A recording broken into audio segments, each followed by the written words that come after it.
Maharashtra BJP में विवादित मंत्री धनंजय मुंडे को लेकर चल रहा है अंतर्विरोध।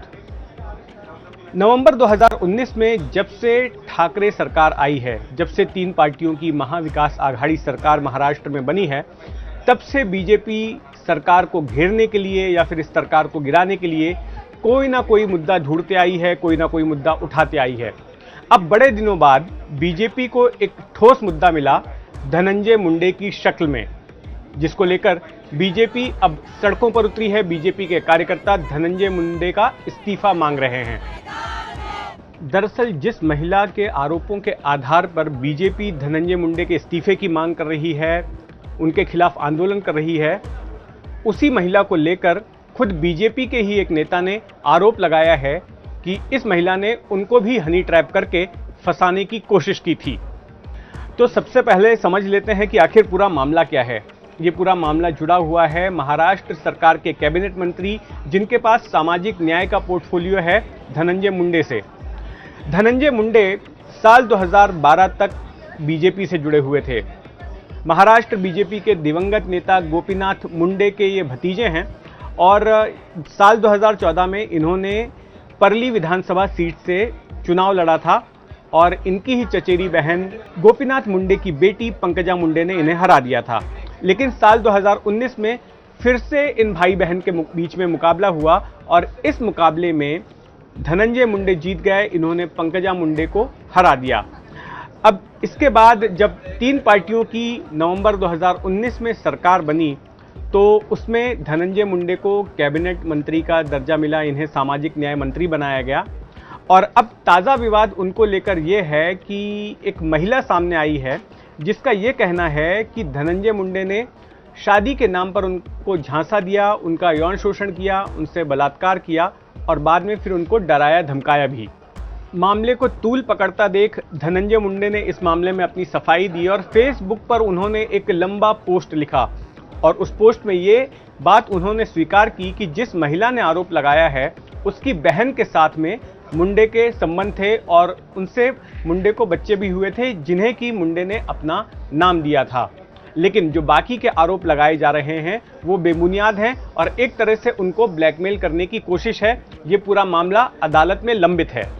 भले ही धनंजय मुंडे ने इस मामले में अपनी सफाई दे दी हो, लेकिन बीजेपी को मुंडे के बहाने ठाकरे सरकार को घेरने का एक मौका नजर आया।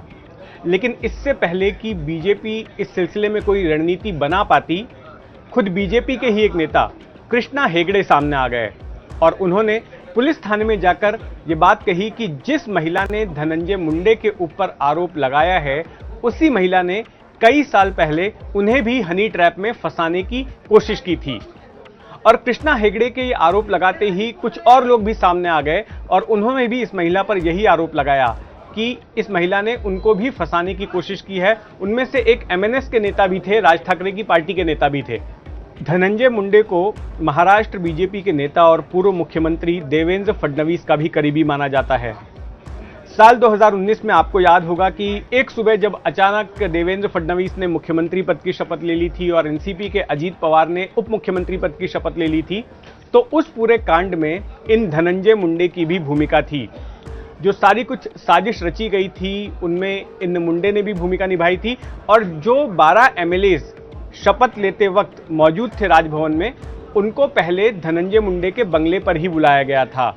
और जो बगावत अजीत पवार ने की थी जिन विधायकों के साथ मिलकर, तो उनमें से एक विधायक ये खुद धनंजय मुंडे भी थे और एक तरह से ये अजीत पवार और देवेंद्र फडणवीस के बीच पुल का काम कर रहे थे। सियासी हलकों में माना जा रहा है कि शायद यही वजह थी कि जब बीजेपी ने इस मामले को उठाने का फैसला किया तो देवेंद्र फडणवीस ने इस सिलसिले में ज़्यादा कठोर बयान धनंजय मुंडे के खिलाफ नहीं दिया और यही कहा कि कानून को अपना काम करना चाहिए। उधर इस सिलसिले में एनसीपी प्रमुख शरद पवार और शिवसेना की भी प्रतिक्रिया सामने आ गई और इन दोनों ही ने धनंजय मुंडे के खिलाफ किसी कड़े कदम की वकालत नहीं की। शरद पवार ने तो ये कहा कि इस पूरे मामले की जांच एसीपी रैंक के एक महिला अधिकारी की ओर से कराई जानी चाहिए। लेकिन बड़े दिनों बाद इस तरह का मुद्दा हाथ लगने पर अब बीजेपी ने भी आस छोड़ी नहीं है। बीजेपी ने धनंजय मुंडे के इस्तीफे की मांग को लेकर महाराष्ट्र भर में सोमवार के दिन आंदोलन किया।